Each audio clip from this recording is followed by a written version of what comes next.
저한테는 많이 질문이 물어보지 많으실 마세요.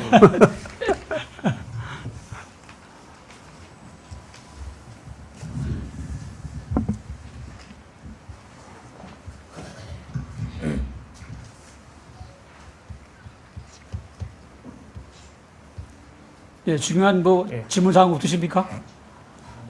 자유대한 국민의힘 태극기 부대에서 많이 좀 질문해 주시죠. 제가 한번 드리고 싶은데요. 미국 땅도 넓긴 넓지만은 러시아가 땅이 넓지 않습니까? 근데 인구는 미국은 3억 5천인가 그렇고요. 러시아는 1억 3천인데 그 땅 전체를 관리를 못 하잖아요. 우리 식량 부족한데 그 러시아 땅을 활용하면 안 됩니까? 가깝고 멀리 갈 걸 없이 가까운 러시아 땅으로 가면 되지 않습니까? 이런 생각이 드네요. 감사합니다. 러시아 제가 시베리아 횡단 열차 타고 고려인 강제 이주 루트를 따라서 21일간 시베리아 횡단을 했습니다. 카자흐스탄의 아슈토베까지 쭉 갔다 왔는데요. 러시아 사실은 우리나라의 정치인들이 이 국제 관계나 국제 정세, 국제 지리, 뭐 세계 지리 이런 거 깡통입니다. 다 명문대 나오는데 대학에서 뭘 배웠는지 아무 생각이 없습니다. 그러니까 만약에 제가 대통령이라면은 제가 뭐 국정원장이라면은 러시아하고 살짝 이야기를 해가지고 두만강 러시아 북한 그쪽 지역에서 러시아군이 낮에는 보드카 먹고 자고 밤에는 자는 시간이니까 자고 그렇게 해가지고 문을 열어버리는 거죠. 그렇게 문을 열어버리면 그쪽을 탈북을 할 거 아닙니까? 그러면 거기다가 뭐 우리나라 국정원 하나원 같은 거를 아주 거대하게 뭐 한 1,000만 명 정도 들어가는 하나원을 만들고 거기다가 우리 국적 부여하고요. 거기서 우리 기업들이 들어가서 그 사람들을 월급 주고 거기서 뭐 농사도 짓고 뭐 공장도 하고 그래가지고 물건을 만들어가지고 뭐 중앙아시아로 수출도 하고 그 시베리아 횡단 열차 타고요. 그리고 또 뭐 남는 거는 우리 쪽으로 가지고 오고 그런 걸 하면은 이 연해주를 사실상 이렇게 재개발할 수가 있습니다. 그러니까 연해주가 재개발되면은 거기 뭐 어마어마하면 1,000만 명 들어가도요. 그 보이지도 않습니다. 1,000만 명. 진짜 저 지도에 점 하나 찍으면 그 1,000만 명 들어가면 그 정도로 어마어마하게 큰 땅입니다. 그러면 러시아 입장에서는 거기가 거대한 이 대도시로 이렇게 크게 되면요. 거기 경제가 살아날 거 아닙니까? 그리고 거기다가 이제 에너지도 이제 판매할 수가 있고 거기서 또 나오는 물건을 갖다가 시베리아 횡단 열차를 타고서 이제 수출을 하면은 이제 운송료를 받을 수가 있고 하니까 한국하고 러시아하고 완전 찰떡궁합이 되는 거고 또 한국이 또 뭐 미국하고 또 에너지도 수입하고 뭐 그러다 보면은 대한민국은 러시아는 러시아대로 잡고 있고 미국은 미국대로 잡고 있고 다 잡을 수가 있는 겁니다. 그러니까 그런 전략을 짜야 되는데 지금 대한민국의 사실은 대통령도 그렇고 외교부 장관도 그렇고 뭐 국정원장도 그렇고 뭐 국방부 장관도 그렇고 국회의원들도 그렇고 아무 생각이 없는 사람들인 것 같습니다. 진짜로 주인이 없어? 진짜 국가의 주인이 없고요. 옛날 같으면은 뭐 이승만 대통령이나 박정희 대통령 혹은 뭐 정주영 회장이나 뭐 그런 분들이 계셨다면은 그런 분들이 뭐 벌써 들어가가지고 뭐 그런 작업을 했을 겁니다. 자기 사비 틀어가지고 했을 겁니다. 근데 지금은 뭐 나라의 주인이 없는 것 같습니다. 그렇습니다. 저도 한마디 하겠습니다. 지금 그 푸틴이 북한하고 같이 군명 강화를 한 다음에 한국을 좀 협박하고 그랬잖아요. 예. 그러다가 이제 한국이 그래? 너도 그런다면은 그 북한하고 이렇게 새로 관계 맺어서 우리를 괴롭히는 쪽으로 간다면 우리는 우리대로 할게. 우크라이나다가 그러면 생각 좀 다시 해야겠는데? 무기 대줄 수도 있지. 이러고 나갔잖아요. 그런 상황, 그게 사실 참 좋지 않은 긴장 상황으로 자꾸 가는 건데, 그런데도 불구하고 이제 한국이 실질적으로 군사력이 강하다는 걸 이제 알게 되니까, 푸틴이 굉장히 이제 어려운 입장이 됐죠. 그래서 한국하고 우리는 관계 나빠지고 싶지 않다. 그리고 우리가 빚진 거 있는데 그 빚진 거 한국한테는 연해주 땅, 그 개발, 그거 넘기는 쪽으로다가 하고 싶고 또 그쪽에 있는 차얀다 유전 있잖아요. 그걸 한국한테 넘겨줄게 하는 소리까지 나온 거예요. 그리고 이제 푸틴 쪽에서는 그만큼 정치적으로 자기가 그 자존심 강한 사람이 부끄러움을 무릅쓰고 한국한테는 아마 그 사람이 그 국제적으로 고개 숙이고 그렇게 얘기한 건 처음일 거예요. 어쨌든 한국한테는 잘 보이고 싶은 거예요. 지금 현재도. 거기까지 왔는데 지금 현재 한국 쪽 정치 감각이 윤 정권은 거기가 있지는 그걸 어떻게 수용할지 어떻게 그걸 받아가지고 러시아하고 우리하고 사이가 좀 불신관계로 갔던 걸 다시 신용 쪽으로 고치면서 북한을 까불지 못하게 러시아가 알아서 좀 누르게 하고 그러면서 이 연해주 쪽으로 개발이 있잖아요. 그쪽으로 그 정책을 넓혀갈 수가 있습니다. 사실은. 또 그걸 가지고 딥스테이트가 됐던 유럽에 누가 됐든 뭐라고 못해요. 그거. 더군다나 트럼프 쪽에서는 대환영이죠. 예. 그런데 그거를 활용할 수 있는 새 정책이 등장하게끔. 그래서 딥스테이트도 말 못하고 혀가 굳어지고 이 푸틴은 춤추고 트럼프는 내 속마음을 잘 알고 길을 잘 터주니까 정말 좋네 하고 환영하게 하는 이런 것이 자연스럽게 우크라이나 전쟁을 갖다가 막을 수 있도록 하는 발언권에 우리가 강해진 입장이 돼버려요. 그렇게 되면은. 그런 쪽의 사고를 윤석열 정권 쪽에서 좀 적극적으로 해주기를 정말 부탁합니다. 예. 그리고 다음에 지도자 뽑고 대통령 선거하실 때요. 판검사 출신들 뽑지 마십시오. 나라 망하는 지름길입니다. 왜냐면요. 진짜 판검사들은요. 과거만 딱 과거에 일어난 사건이 서류로 정리돼가지고 올라오면 그것만 보고 감나라 배나라 하게끔 그렇게 교육을 받았지. 그것도 자기가 정리하는 게 아니고 남이 다 정리해가지고 오면은 그거 보고 뭐 감나라 자기 생각이 없는 사람들은 그리고 미래 전략 미래라는 게 생각이 못하도록 훈련받은 사람들. 그 사람들은 말이 좋아 살아있는 이 생명체라고 하지만은 자기 생각도 없어, 뭐 미래도 없어. 그리고 법복을 입고 있을 때는 똑똑한지 모르지만 법복 벗고 있으면 깡통입니다. 젊었을 때부터 영감님 해가지고 모든 사람들이 다 그냥 어떻게 다 남의 손으로 해주다 보니까 자기 스스로 아무것도 못하는 사람들인데 그런 사람을 갖다가 대통령을 뽑고 그런 사람을 갖다가 당대표를 뽑고 그런 사람을 갖다가 또 여기저기 앉히고 하면요 나라 망하는 지름길입니다. 민간에서 판검사 출신들이 똑똑할 것 같으면요 삼성이나 현대나 뭐 저런데 대기업에서 전부 다 임원들을 판검사 출신들을 데리고 가가지고 다 사장을 임명하죠. 근데 사장을 왜 임명 안 합니까? 멍청하니까 아무짝에도 쓸모없으니까는 임명을 안 하는 겁니다. 그런데 그런 사람들이 대한민국 대통령하고 있고 지금 뭐 당대표하고 있고 국민들이 미래가 없는 사람들을 뽑아놓으니까는 앞이 안 보이고 깜깜한 겁니다. 다시는 판검사 출신들은요, 세우지 마십시오. 그 리더 자리에 세우지 마시고, 리더가 있으면 그 옆에 보조로서 조금 이렇게 도와주게끔 그런 자리에 세워야지, 다시는 대통령 그런 거 뽑지 마십시오. 나라 망하는 지름길입니다. 지금 여당, 야당 둘 다 판검사들 아닙니까? 법조인들 아닙니까? 법조인들은 미래 없습니다. 예. 맞습니다. 박수 좀 치십시오.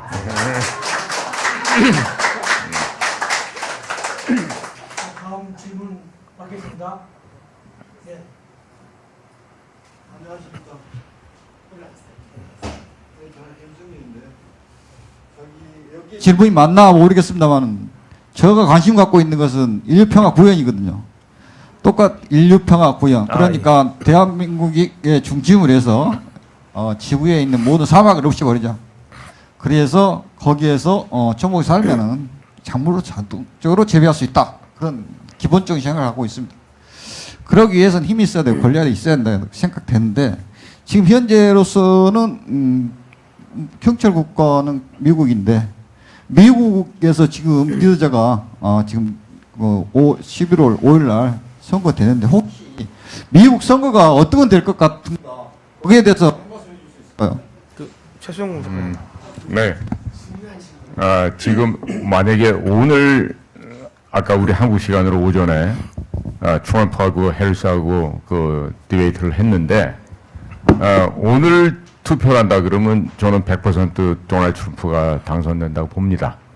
자, 그런데 제가 아까 설명드리면서도 말씀드렸지만 지난 3년 반 동안에 소위 말하는 그 바지사장 하면서 제 역할을 다하지 못했던 조 바이든이나 카말라 해리스는 역대 최악의 대통령과 최악의 부통령이라는 그런 오명을 썼습니다. 심지어 바이든 같은 경우는 지미 카터보다도 못하다는 지금 평가를 받고 있습니다. 그리고 지금 카말라 해리스는 어떤 애가 부통령인지조차도 인지되지 않을 정도로 그 정도로 지금 돼 있고요. 그리고 뭐 아신 분은 아시겠지만 카말라 해리스가 29살 때 지 아버지보다도 나이 많은 60세에 뭐 검사장과 그 검사장이 좀 뭐 와이프하고 사이가 좀 소원해졌다 해도 그런 부적절한 관계를 맺으면서 출세기를 시작한 사람이 바로 카말라 해리스예요. 예. 그 이제 저희 나라도 그렇습니다만은 그 정상적인 결혼 생활을 안 해본 사람들이 어떤 자리에 가 있게 되면은 그 인간에 대한 기본 도리라든지 이해가 참 미흡하지 않습니까? 네? 그렇죠? 그러니까 공부를 아무리 많이 했어도 애 안 낳아본 여자가 맨날 헛소리 하듯이, 예? 또, 혼자 사는 남자가 또 이상한 독단적인 생각 하듯이 개나 고양이 키운 것들도 마찬가지라고 봐요. 예? 그런데 지금 선생님 질문은, 지금 미국에, 현재 한국에 보도되고 있는 내용 보면 신문으로 따지면 뉴욕 타임스, MIT, 워싱턴 포스트, WP, 뭐 좀 더 나가봤자 월스트리트, 뭐 이 정도고 또 방송은 CNN을 필두로 해서 NBC, MSNBC, 또 뭐 몇몇 그 대중적인 건데 팍스뉴스 같은 그런 방송을 안 봅니다. 그리고 또 저기 뭡니까 그 트럼프의 그 전략 참모했던 사나이 펴내고 있는 그 브레이트 바트라는 신문도 있고요. 그다음에 워싱턴 국회에서는 의미하는 또 힐, 언덕이라는 의미의 그런 잡지 신문도 있고 하는데 우리나라 언론들은 그런 보도를 안 합니다. 그다음에 특히나 미국의 가장 공신력 있는 라스무센 같은 그 여론조사 기관이 있습니다. 그런데 쪽은 또 얘기를 안 합니다.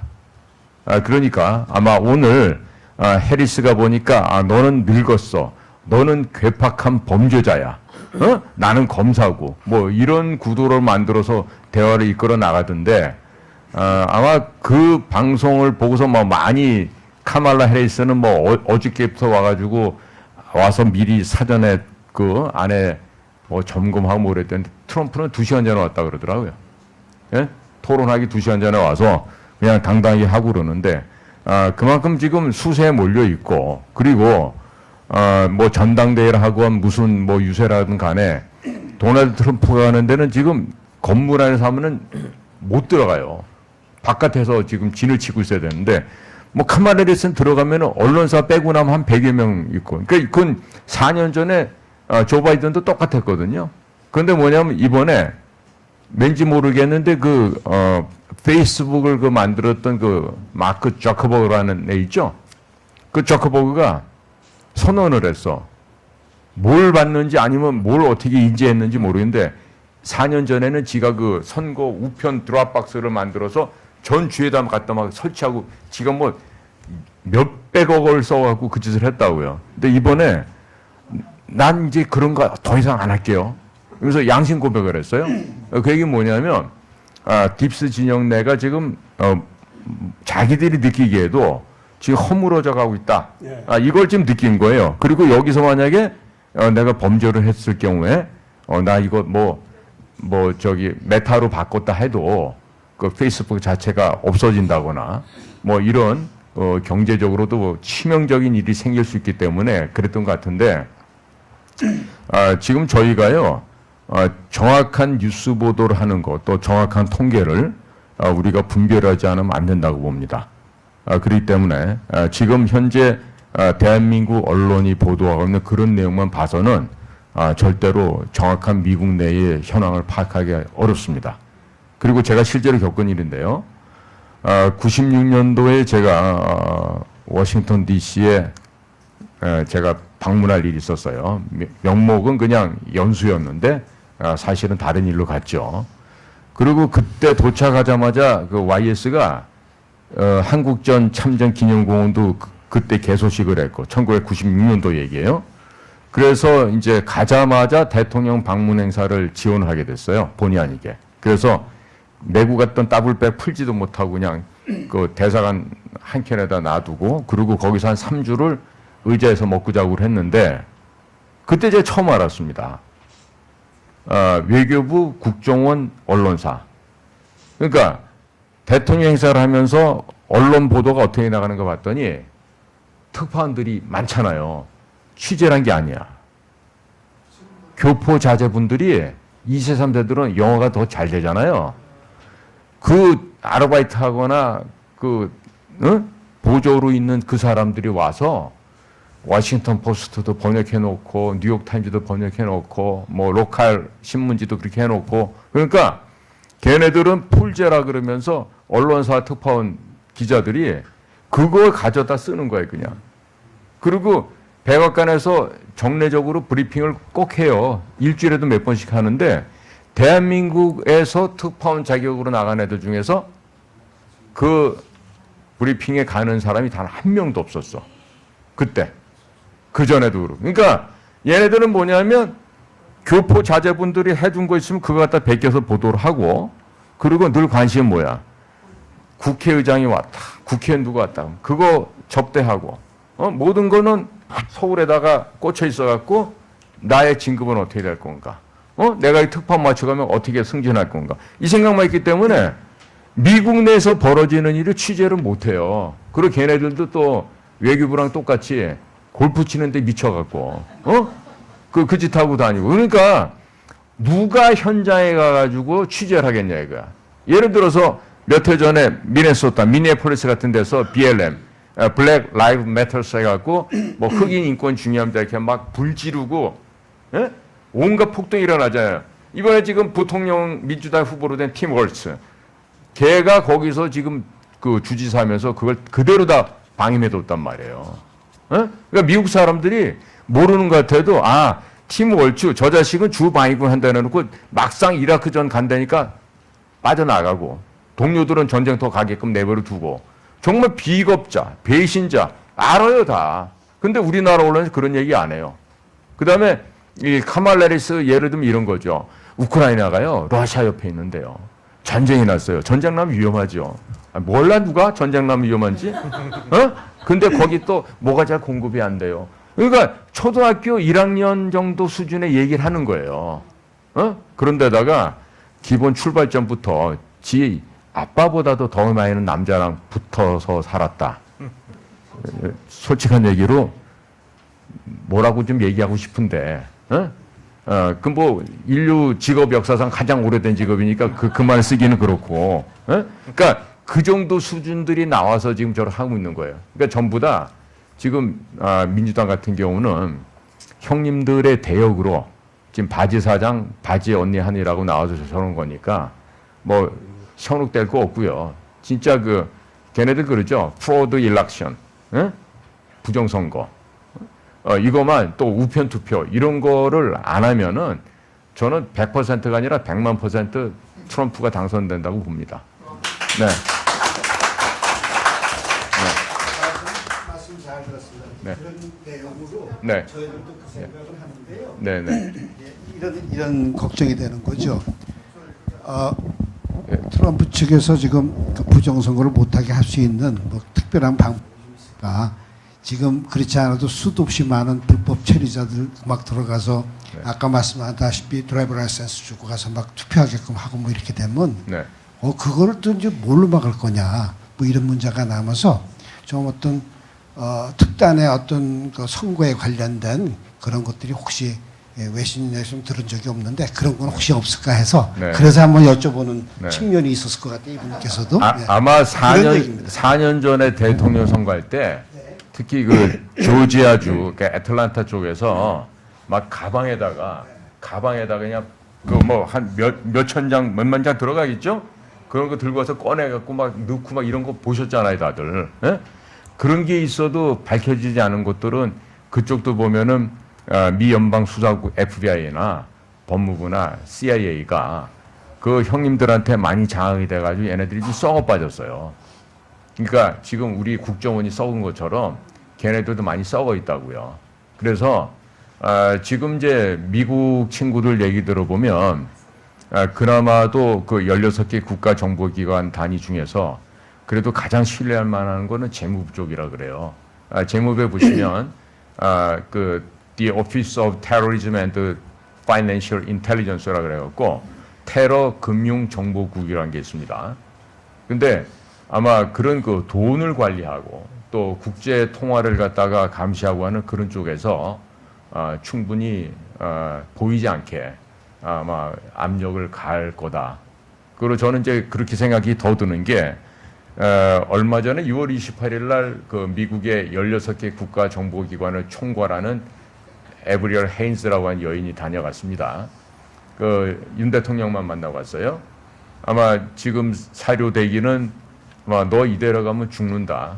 아마 그 마지막 사형 통지문을 주고 간 것 같은데 그러고 가서 나온 게 지금 미국의 수미테리가 그동안 그 파라라고 하는 외국 대리인 그 등록법이란 걸 갖다가 위반했다서 간첩으로 기소됐다가 바로 그날 50만 불 내고 일단 보석으로 나왔고 한국에서는 카카오의 그 돈 많은 김범수 의장이 들어간 지 2시간 만에 그냥 구속적 부심은 그냥 형식적으로 하고 걔가 돈이 없어서 못 나왔겠어요 보석으로. 근데 2시간 만에 구속이 돼갖고 무상급식 친환경 일식삼찬으로 가잖아요. 에?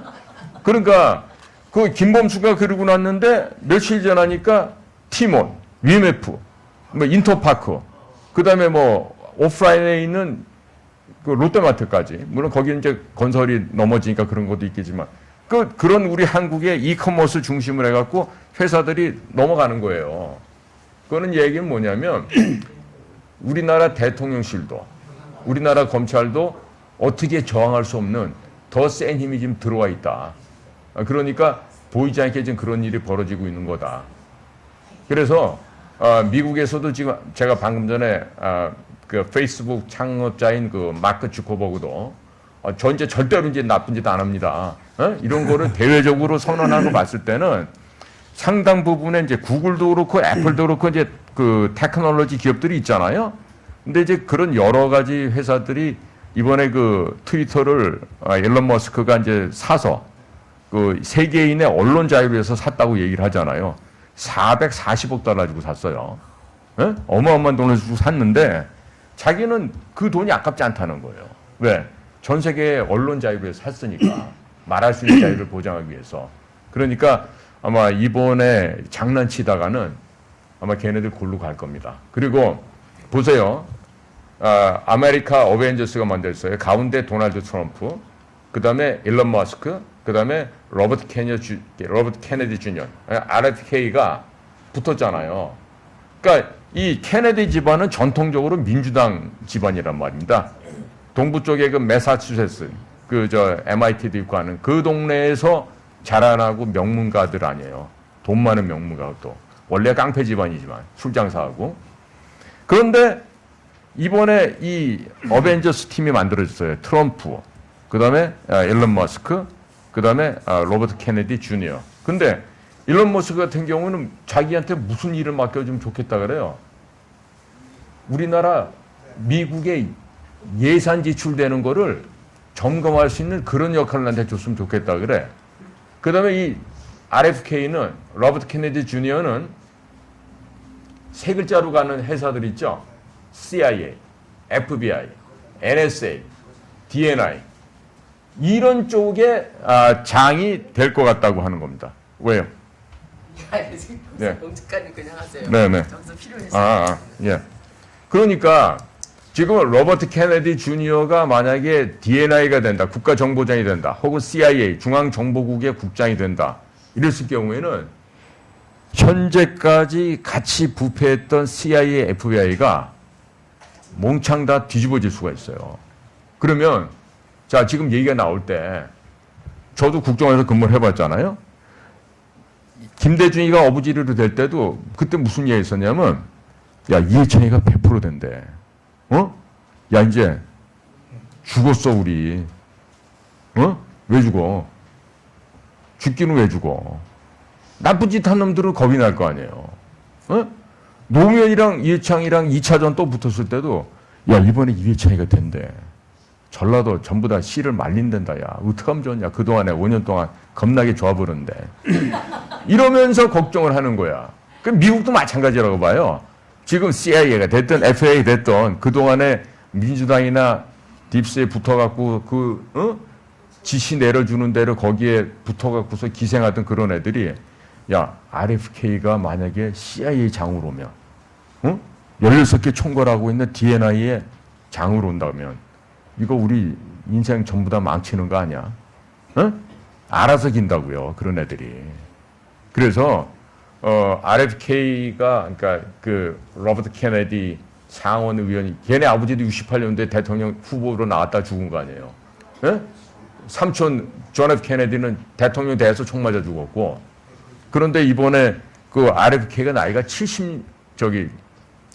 올해 70살입니다. 예. 그런데 트럼프보다 몇 살 젊잖아요? 원숙할 만한 나이가 됐는데 왜 당을 갖다 옮겼겠어요? 민주당에서 공화당으로. 그 얘기는 뭐냐면 당의 문제가 아니라 당 후면에 기생하고 있는 그 악당들.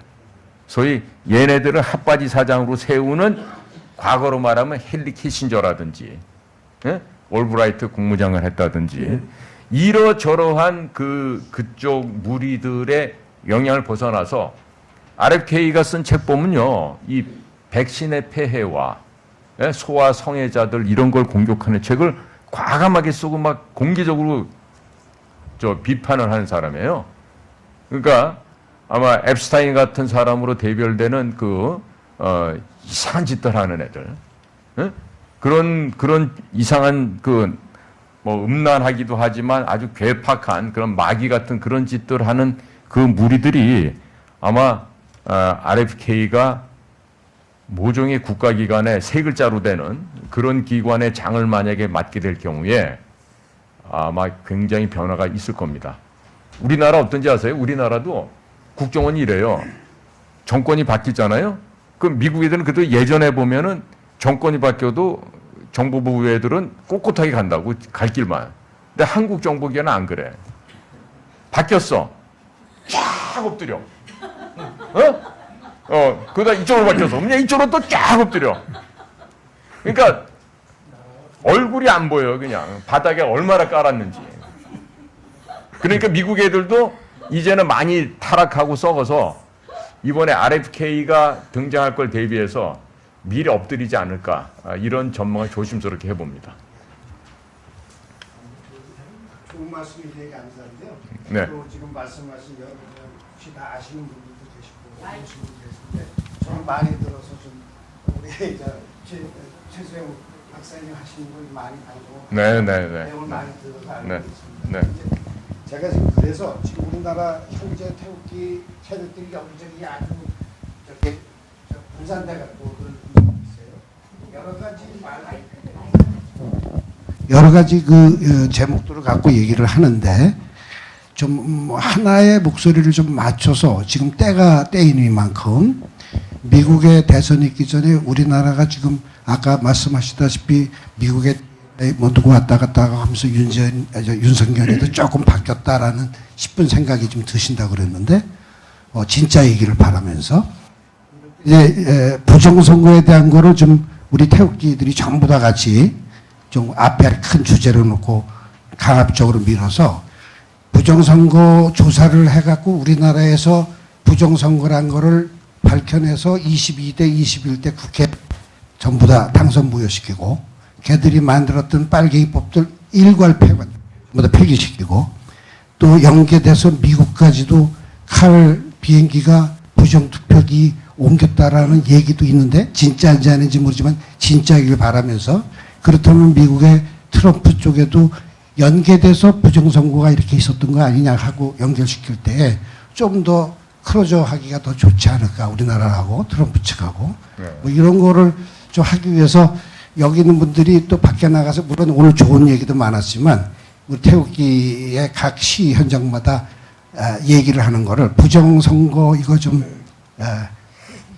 높이 앞에다 세워놓고 그거 조사를 빨리 하라고 윤석열이한테 계속 압박을 넣는 게 좀 좋은 방법이 아닐까 싶어서 그래서 한번 의견상함아 한번 말씀드려봤습니다. 예. 예. 예. 지금 말씀하신 거는 미국에서 좀 성공적으로 부정선거를 막을 수 있는 정치 운동이 잘한 것 같은데 우리나라에서는 그거 안 되냐? 요컨대 이제 그 말씀 아니겠습니까? 그래서 제가 미국 쪽에서 일어나는 걸 돈을 삼기 위해서 중요한 거 몇 가지를 갖다 지적해서 말씀드릴 테니까 그걸 우리 태극기 운동에 어떻게 적용할지 고민 좀 하시기 바랍니다. 첫째, 작년 11월, 10월, 11월 그 사이에 갑자기 시진핑이 미국을 가더라고. 그래가지고 뭐 바이든도 만나고 바이든하고 이제 샌프란시스코에서 만났는데 그 이전에 트럼프하고 뭔가 이 시진핑하고 대화를 하더라고요. 거기서 무슨 얘기를 하고 왔는지는 난 잘 몰라. 그런데 무슨 얘기를 했는지 짐작할 수 있는 게 있어요. 아니 바이든하고 시진핑하고 얘기를 하는데 미국 대통령 선거에 부정 개입하지 마 하고 바이든이 그런 소리를 했어. 아니 도대체 그런 창피한 얘기가 어디 있어요? 왜 느닷없이 중국 그 국가 원수를 갖다 불러가지고서 미국 대통령 선거 부정 개입하지 마 그 소리 왜 합니까? 너 지난번에 했어 안 했어? 했지? 그 소리 아닙니까? 근데 누구 당선시키기 위해서 한 거야? 바이든 당선시키기 위해서 시진핑이 개입한 거 아니에요? 근데 왜 바이든이 지가 그 얘기를 하느냐고 그거 왜 물어봐요? 바이든은 그 질문 하고 싶었겠어요? 그런 요구를 하고 싶은 입장이냐고. 그거는요 뭔가 무시무시하게 밀어붙이는 강요된 너 이번 시진핑 만나면은 네 입으로 시진핑한테 그걸 요구해. 아니면은 너 이번에 이제 무슨 일 당한다. 당한다는 게 뭐 누구 죽인다든가 뭐 그런 건 아니죠. 네 정치적 입장이 이제 완전히 다 끝나는 거야. 그런 압력성 그 요구가 있었기 때문에 바이든이 정말로 하기 싫은 말을 한 거예요. 너 시진핑 나 당선되게 하기 위해서 미국 대통령 선거에 부정 개입했잖아. 그거 이번에 하지 마. 그런 거예요. 이번 10월 달 선거에. 그러니까 시진핑 대답이 뭡니까? 나 부정 개입 안 할 거야. 아니 시진핑도 왜 대답이 그러세요? 그러면 전에 지가 부정 개입했다는 얘기 아니겠어요? 했는데 이번에는 안 한다. 이 소리를 한 거예요. 그러니까 바이든은 바이든대로 시진핑 불러가지고 자기 당선시키기 위해서 부정 개입을 하게 했다는 걸 바이든은 간접적으로 시인한 거고 시진핑 역시 20년 대통령 선거, 미 대통령 선거에 그와 같이 부정 개입을 해서 그 사실은 이 바이든이 당선자가 아닌데 당선자인 것 같이 만들었다는 것을 간접적으로 시인한 거고 이것이 전 세계 누구나 보는 방송을 통해서 나간 거 있잖아요. 그거는 재판에서 나 죄인입니다 하고 시인한 거예요. 다시 말해서 지금 미국 안에서 트럼프의 영향력이 그만큼 작용하고 있을 뿐만 아니라 더 나아가서 국제 정치에 있어서도 시진핑으로 하여금 끌고 와가지고 그런 고백을 미국 정치 마당에서 하지 않으면 안 될 정도로 압력을 줄 수 있는 입장이 되어 있다는 거예요. 트럼프가 지금 그런 영향력을 행사하고 있다는 겁니다. 따라서 이번에 그 대통령 선거 있죠. 여기에서는 상당 수준 딥스테이트가 마음대로 할 수가 없다는 것이 드러났어요. 그게 뭔지 압니까? 다급하게 트럼프를 죽여버리려고 달라들었어요. 안 그렇습니까? 다른 방법이 없는 거예요. 트럼프를 그냥 죽여야 돼. 그것도 이번에 트럼프 이 죽이는 그 한 행동을 봐요. 얼마나 그냥 모든 게 다 드러나 버렸잖아. 그렇잖아요? 그러니까 이 암살에 실수를 했든 안 했든 간에 누가 봐도 이거는 이 바이든과 연관된 딥스테이트가 트럼프를 죽였다 하는 것이 누구나 보면은요, 다 알게 돼 있었어요. 그렇게 다급하게 집행을 했다는 겁니다. 그런데 트럼프는 안 죽고 피 흘리는 얼굴로 일어나서 싸우자고 외치는 걸 보고 온 백성들의 마음이 한꺼번에 확 달라들면서 결국 어떤 일이 벌어집니까? 라이널 리퍼블리칸들, 그러니까 반 트럼프 공화당원들 있죠. 공화당 특히 이제 권력이 센 자들, 이 작자들이 전부가 어떻게 했어요? 이번에 해리스 지지 쪽으로 넘어가 버렸죠. 딕 체니라든가 뭐 부시라든가 이런 가문들 다 그쪽으로 넘어갔잖아요. 왜 넘어갔을까요? 더 이상 공화당에 남아 있어 가지고서는 자기네들이 드디어 자기 있었던 모든 죄악이 드러나 버리고 이제는 막 이 국민들로부터 사정없이 양심 재판을 받는 거 있잖아요. 면할 수가 없다는 걸 알았어요. 그러면 얘네들은 어떻게 하냐면 저들끼리 뭉쳐야 돼요. 저들끼리 뭉쳐가지고 상대적으로 우리에게 정치적 공격을 한다는 입장으로 가야 그나마 살아남을 수가 있어. 그 다음에 민주당 쪽에 드디어 이 페도필리안 범죄를 갖다가 거부하는 사람들, 지금 현재 우크라이나 전쟁하는 거 거부하는 사람들, 민주당이나 딥스테이트 안에도 그런 사람들이 있거든요. 이 사람들이 모조리 지금 친트럼프 쪽으로 다 넘어가 버렸어요. 다시 말해서 공화당, 민주당이 아니라 친트럼프 대 딥스 있잖아요. 이쪽으로 미국의 정치 전선이 완전히 정돈이 돼가지고 싹 갈라져 버렸다 그 말입니다. 이렇게 하면서 딥스테이트 쪽은 이미 선거는 포기했어. 그 증거가 있어요. 카마라 해리스 등장시켜봤자 도저히 트럼프하고 대항이 안 된다는 거야. 그나마 표를 좀 모을 수 있는 사람들은 따로 있는데, 민주당에도 따로 있는데 그 사람들을 안 세운 이유가 선거 가지고서는 이제 트럼프 못 이겨. 지난번에 그 부정으로 진행했던 거 그것도 이제 안 되는 거고 이제는 못 이겨. 그러니까 선거는 포기하고 이번에 트럼프가 압승을 하는데 이런 상태 속에서 이 우리 딥스테이트가 살아남을 수 있는 우리 진영을 제대로 만들자. 그래서 미국과 분리될 때 분리되는 한이 있어도 우리끼리 이 미국 안에서, 그러니까 미국 안에서 이제 USA에서 나오겠다고 하는 주가 한두 개 생길지도 몰라요, 지금. 아니면은 이제 그 내전 상황이 되든지. 지금 현재 미국은요, 선거를 통해서는 딥스테이트가 트럼프를 이길 수 없다는 것이 이제는 카마라 해리스를 등장시킴으로써 그건 선거에서는 이기는 걸 포기했다는 의미예요. 따라서 사실은 지금 질문하신 거 있잖아요. 미국에서 부정선거하는데 트럼프가 효과적으로 막을 수 있을까요? 했는데 이제 그거에서 이제 대답은 다 됐지 않습니까? 여기에서 내가 대한민국 국민들이 배울 게 있다는 거예요. 그게 뭐냐면은 대한민국 국민은 트럼프는 지금 현재 선거 외의 정치 영역에서 그 영향력을 강화시켜가지고 딥스테이트가 선거에서 더 이상 부정을 저지를 수도 없고 선거에서 지난번에 부정을 저질렀다는 것을 인정할 수밖에 없는 압박까지 받는 쪽으로 밀어붙였어요. 이런 트럼프의 정치력 있지 않습니까? 그거를 대한민국 국민들, 특히 애국 국민들이 지금 배워야 되고 태극의 애국 국민들은요, 그런 압력을 사용할 수 있는 기가 막힌 증거가 있어요. 윤석열, 도저히 대통령 후보로도 나올 수 없었고 대통령이 될 수도 없었던 사람이 태극기 애국 국민들이 민다는 걸 알고 트럼프 쪽에서 영향을 줘가지고 이번에 당선이 된 거예요. 자, 그렇다고 하면은 지금 한국 안에 있는 딥스테이트 아바타들이 있죠. 얘네들이 지금 날뛰고 있지만은 실질적으로 얘들이 제일 두려워하는 건 윤석열이 아니라 태극기 애국 국민들입니다. 그들은 태극기 애국 국민을 가장 무시하는 척, 바보로 취급하는 척, 그리고 아주 그냥 없는 사람인 척 취급하고 있지만 걔들이 진짜 태극기 애국 국민들을 제일 두려워하고 있어요.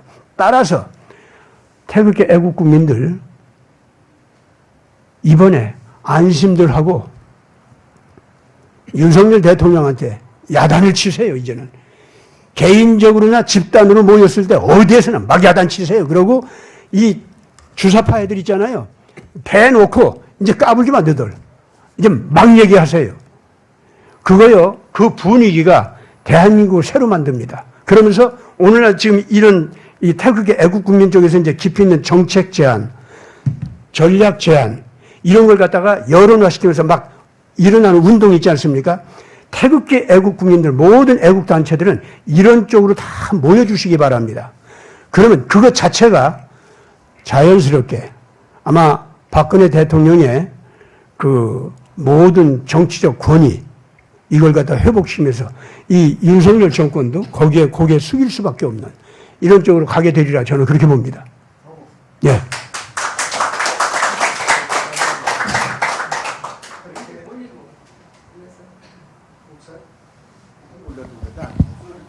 목사님 말씀대로 낙관적으로 일이 잘 해결돼서 모든 게 잘 되면 너무 좋겠습니다. 한 가지 걱정은 제 생각엔 이제 그 소위 말하는 이제 수천만 정도에 해당하는 불법 체류자들이 들어가서 부정투표로 해서 이게 이상하게 움직여질까봐 그게 걱정이 돼서 우리 국내에서도 지금 뭐 빨개 입법이 뭐 너무 많아서 사법부에서도 그 빨개 입법가 보면은 우파들은 갖다 집어넣고 좌빨론들은 다 내보내고 뭐 이런 상황이니까 22대 국회도 저 부정선거를 해서 폐기시키고 21대까지도 엮어서 해야 되는 그런 마음이 들어서 부정선거를 좀 앞에 띄워놓고 해서 미국에도 한국하고 연관됐던 미국의 부정선거까지 연결시켜서 한번 활동을 좀 해보자라는 싶어서 그 말씀을 드렸던 거고요.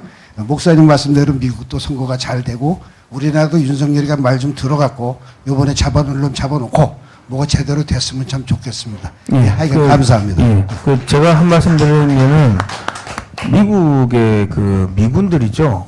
그 펜타곤 그 창고에 있던 그 비밀 무기들을 전부 다 이제 유럽으로 옮겼다가 아이씨 가만히 보니까 트럼프가 될 것 같거든. 또 다시 도로 갖다 놨습니다. 이 펜타곤을. 예. 그러니까 걔들이 제일 빨라요. 예. 정보력이. 예. 그리고 월가의 돈줄이 다 트럼프한테 이게 서고 있고 뭐 그리고 이제 우리가 또 하나 걱정할 필요는 굳이 없는 게 지금 이 태극기 애국교육들이 지난 7, 8년 동안 이 뭐 유튜버 이런 거 하면서 화력이 엄청나게 세졌습니다. 그 조중동에서 이제 한동훈을 띄웠는데 저 한 달도 안 돼가 제가 작살나는 거 보십시오. 그러니까 지금 뭐 문재인이 잡아넣어라 구속하라 이 지금 이야기를 윤석열 대통령이 자기가 구속시키고 싶어 구속시키는 게 아닙니다. 이게 태극기 애국세력들 여론에 밀려가지고 하다 보니까는 지금 저기까지 가가지고 이제 돌이킬 수 없는 상황이 이제 돼버린 거거든요. 그러니까 너무 그렇게 걱정하실 필요가 없고요. 그리고 제가 볼 때는 부정선거 그거보다 제가 계속 북한 주민들 구원을 위해서 이제 기도하고 해야 된다고 하는 게 북한이 열리지 않습니까? 그러면 한미연합군이 북한에 올라가야 되고 전시 비상계엄이 선포되고요. 전시 비상계엄 하에서는 간첩죄는 민간인도 군사재판에 들어가게 됩니다. 그 군사재판은요, 사형 아니고서는 다 단심입니다. 무기징역까지는 너 간첩 땅땅땅 하면 그냥 끝나는 겁니다. 그래가지고 잡아들여가지고 어디에 관타나모가 아니고 북한의 노동교화소 뭐 요독수용소 이런 데 있잖아요. 예. 뭐 그런 데다 집어넣으면 되는 겁니다. 그래서 부정선거가 핵심이 아니고 제가 아까도 말씀드렸지만은 그 선을 행하지 않으면 죄가 문 앞에 엎드려 있다고 하나님께서 그 하신 말씀이 북한에 고통받는 저 사람들을 위해서 기도 안 했기 때문에 저게 안 무너지니까 저게 무너지면요 여기 있는 사람들 부정선 그게 아니고 전부 간첩대로 다 잡혀가는 겁니다. 북한을 무너뜨리고 한미연합군이 빨리 이제 북한으로 밀고 올라가는 게 그게 여기 있는 애들 그냥 한 방에 청소하는 게 간첩죄로 집어넣는 게 그거 못 나옵니다. 그게 더 나을 것 같습니다. 제가 볼 때는. 예. 빨리 밀고 가서 북한 구원하자고, 북한 주민들 구출하자고 그 이야기 좀 많이 해주십시오. 그럼 되죠. 예. 제가 지금 북쪽에서 온 얘기 좀 알려드리면요. 지금 우리 성 대표 얘기하고 비슷한 얘기인데, 한미연합군이 허물고 올라와 주면 우리가 지금 보위성, 인민보안성, 우리 남한의 경찰이죠. 이런 애들 다 쏴 죽이고 우리가 만세 삼창하겠다 얘기예요. 그리고 김정은 체제가 이미 끝나가고 있습니다. 끝나가고 있는데 사실 우리나라 국방비 57조 원, 네? 하루에 1,500억 원이 쓰여지는 거예요. 산술적으로 보면. 그 다음에 시민단체에 나가는 102조 3천억, 거기에다가 성인지 예산 24조 더하면 126조 3천억, 이거 365로 나누면 하루에 한 2,800억 정도 나옵니다. 나 같은 퇴역 공작관한테 그 하루치 시민단체에서 나누고 2,800억 쥐어주면 전 세계 북한 애들 다 포섭해 올 수 있어요. 네? 진짜예요. 가갖고 현찰로 300만 부, 500만 부 질러버렸는데 거기에 안 질리고 안 따라올 놈이 누가 있겠냐고. 네? 그런데 그걸 못해. 그걸 못한다고 지금. 지금 나라 예산이 600 몇십 조씩 왜 필요합니까? 제가 보기에는 제가 가서 일하고 있는 미국 아이오와주의 그 주 정부에 갔더니 사람이 몇 명 없어요. 저는 등록하라서 깜짝 놀랐다니까. 예전에 인터넷에서 조사한 것보다 뭐가 필요하고 뭐가 필요해. 딱 갔더니 종이 2장 주면서 회사 거하고 물건 2가지 해서 기입하고 내니까 끝. 15분 걸렸어. 돈 얼마 들었냐? 120불 들었어요.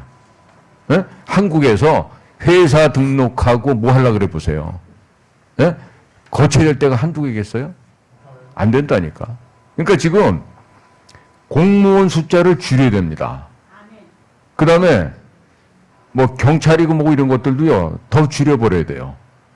일 열심히 안 하면 밥 먹고 살 수 없게끔 만들어야 된다고요. 그거 할 수 있는 방법이 뭔지 아세요? 9.11 아시죠? 2001년도에 미국의 쌍둥이 빌딩 무너졌잖아요. 그 이후에 만들어진 게 DNI예요. CIA하고 FBI하고 뭐 DIA하고 다 지들끼리 잘났다고 서로 협조를 안 하고 그러니까 첩보가 있었어요. 그런데 그거 서로 협조가 안 돼서 못 막았거든. 그래서 국가정보장이라는 DNI, Director of National Intelligence가 만들어진 거예요. 그러고 나서 미국은 어떤 공약을 겪었냐? 모든 국가 예산의 사용을 디지털라이제이션을 했어. 그러니까 CIA가 너네 1년 예산 얼마 받았어? 그러면 뭐 인건비, 경상비 나는 거 빼더라도 공작비를 얼마 뭐 해갖고 전부 다 모든 집행되는 내용을 다 전산으로, 그러니까 그 시스템에 엑셀 파일에 다 넣겠죠. 얼마 썼고 얼마 받았고 이런 거를. 그랬더니 예산이 절반 이상 절약이 되더라는 거야. 우리나라 이번에 윤석열 정권 인수위원회 떴을 때도 우리 선배들 중에 누가 얘기를 했어요. 그거 하자고. 그랬더니 검사 나리들 특활비 제대로 못 쓴다고 그걸 거부를 한 거야. 우리나라가 이런 나라예요. 그러니까 지금 예산을 갖다가요, 예를 들어서 국정원 애들 북한 관련해서 첩보 수집할 거 아니야. 현성월이 이설주 애들 얘기하는 놈은 저밖에 없어. 퇴직한 놈들 현직에 있는 거 다 합쳐갖고. 그러면 걔네들 한 달에 쓰는 돈이 얼마고 1년이면 그 국정원 예산이 얼마인데, 퇴역한 공작관 하나만큼도 북한의 내부 사정을 모르는 거야. 그럼 나는 어떻게 알겠어? 어떻게 알아요? 북한 애들하고 직접 교신을 하니까 알지. 그러니까 그런 것도 없이 무슨 첩보 수집을 하겠냐 이거예요. 제 방송만 보신 분들 알 거예요. 저 새끼 저거 어떻게 저런 걸 알지? 이설주 애가 어떻고 현성월이 애가 어떻고, 심지어는 저 중앙정보부 25년 선배가 그래. 야, 너 소설 좀 그만 써라 그러더라. 그래서 내가 선배님 오해하지 마십시오 그러고 말씀을 드렸더니 기가 차시는 거야. 어떻게 그런 걸 하니 지금도. 퇴직한 지가 13년 된 놈이 말이야.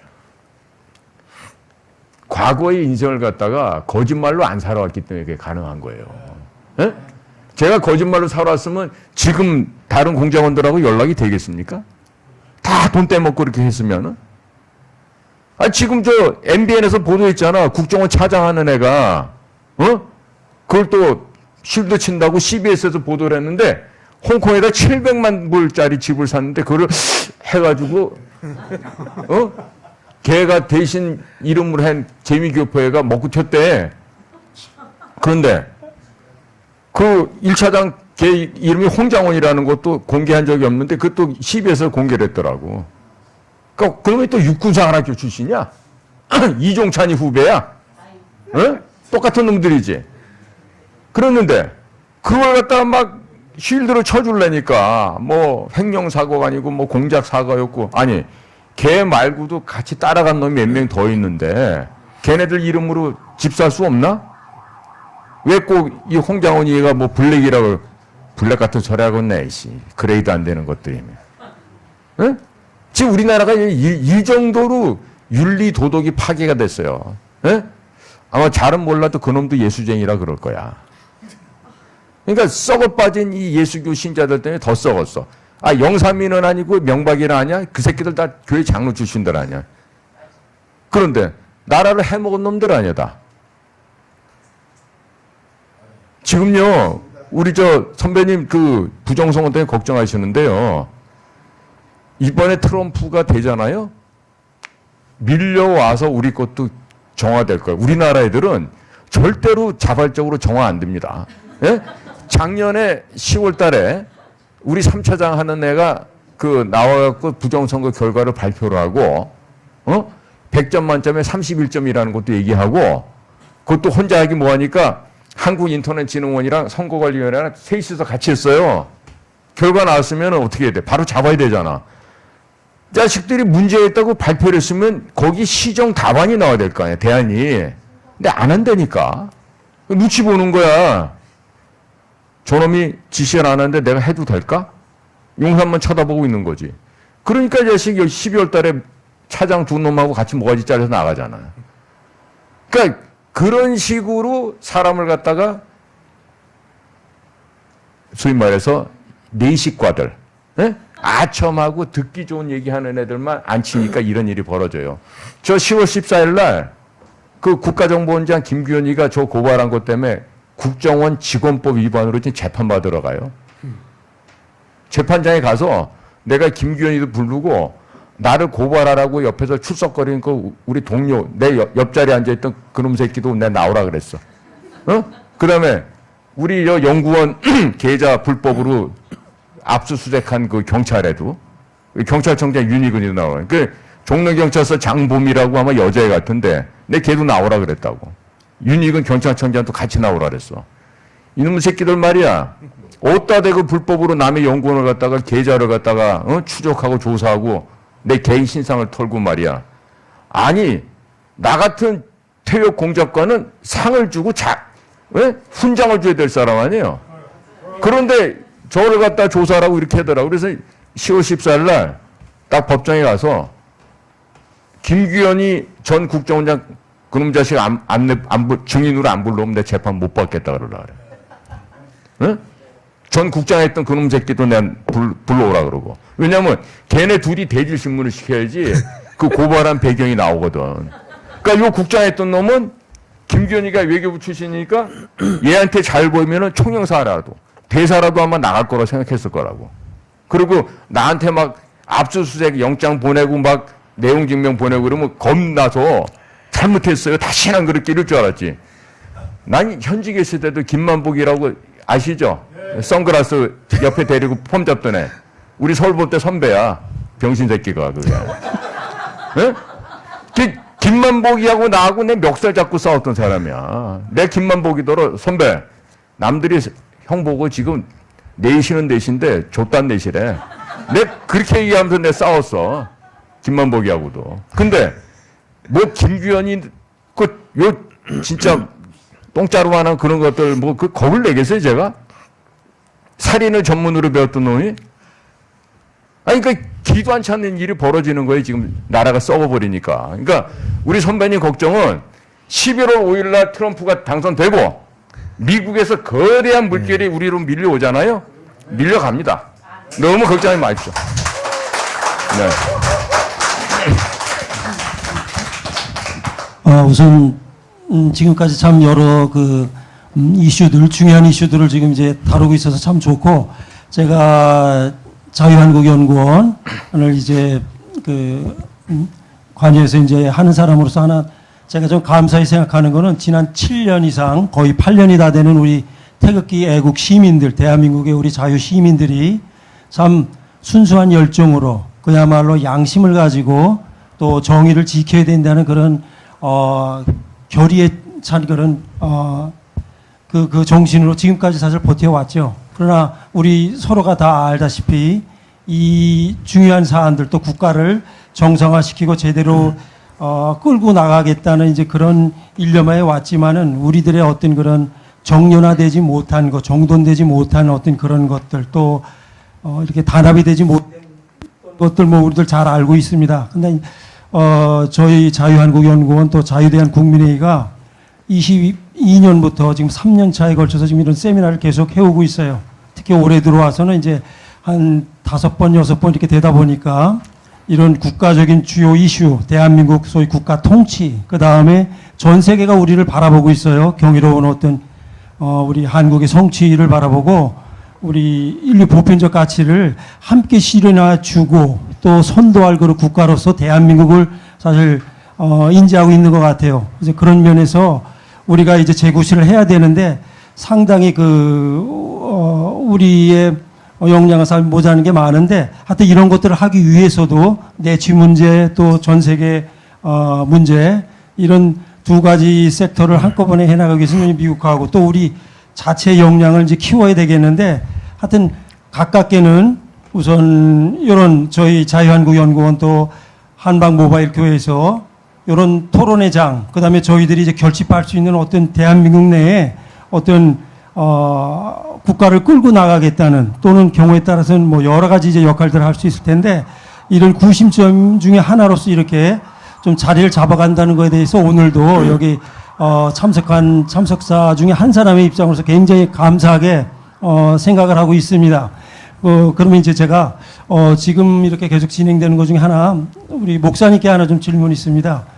애초에 우리 지금 오늘 세미나에 그 주제로 다시 좀 돌아와서 우선 아주 간략하게 아주 짧게 그 러우전 또 가자전에 대한 어떤 평화적인 해법 우리 한국으로서 해야 될 그걸 아주 요점으로만 우선 좀 말씀을 좀 해주시고요.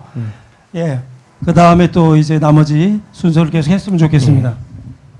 네. 이제 그 마무리. 러시아 푸틴이 지금 러북 동맹 강화 평양에서 맺은 다음에 그걸 후회할 만큼 한국에 대해서 새로 좀 사이좋게 지내자라고 하는 그 심정을 가지고서 연해주, 그 다음에 차얀다 유전 이런 것을 갖다가 한국 쪽으로 넘겨주겠다. 이런 소리를 이 사람이 하기까지에는요, 상당히 자기 내부에서 싸움이 있었을 겁니다. 그러고 자기를 죽이면서 한 소리였어요. 그런데 그 사람이 한국을 향해서 한국 누구를 향해서 그 사람이 그런 것을 요청했을까요? 지금 이 푸틴이 한국의 윤석열 정권의 성격을 모를 것 같습니까? 너무 잘 압니다. 푸틴하고 트럼프 대통령하고 어떤 연계 관계가 없을까요? 없을 수가 없습니다.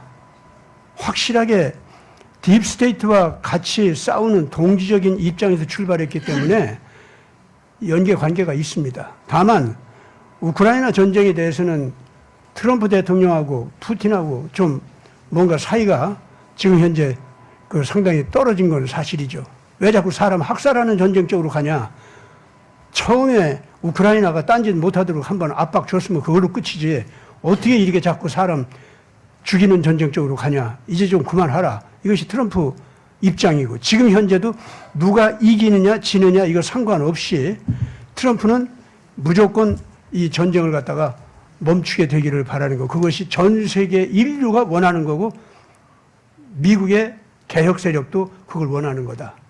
트럼프와 이 푸틴 사이에 서로들 협력 관계를 출발했었던 이 딥스테이트에 대한 저항의식, 그것이 너 지금 넘쳐나가지고 우크라이나 정복자로 변하고 있잖냐. 그리고 사람 학살하는 전쟁이고, 이건 이제 무조건 전쟁을 그만해야 된다. 바로 그 점이 있죠. 바로 거기에 한국이 지금 그 같은 공감을 표현해야 됩니다. 그렇게 될 때 푸틴을 향하여서 전쟁 그만하라고 하는 소리가 먹혀 들어갑니다. 그런데 트럼프 대통령이 노골적으로 푸틴을 향해서 겉에 대놓고 그런 비판을 안 해요. 아직 그걸 안 하고 있습니다. 그건 푸틴을 향한 트럼프 대통령의 입장이 있기 때문에 지금 그렇게 되면 이제 트럼프조차도 푸틴을 정치적인 그 가치관을 통한 공격이 있잖아요. 공격자로 변하거든. 그렇게 될 때 푸틴 입장이 아주 난처해요. 러시아 국내에서도 입장이 난처해집니다. 또 그걸 가지고서 이제 여러 가지로 이쪽에서도 이용해가지고 딴짓할 사람들도 많고, 그래서 지금 트럼프가 거기까지는 못 가고 있어요. 그러면 푸틴의 그 역할을 누가 대신할 것이냐? 한국이 하면 되거든. 그래서 한국은요, 지금 윤석열 대통령이 기회주의자로서 딥스테이트와 트럼프 사이에서 눈치 살살 보면서 자기 유리한 입장만 자꾸 찾아가려고 하는데, 그런 거 제쳐놓고 이제는요, 태극기 애국 국민들 소리를 높이세요.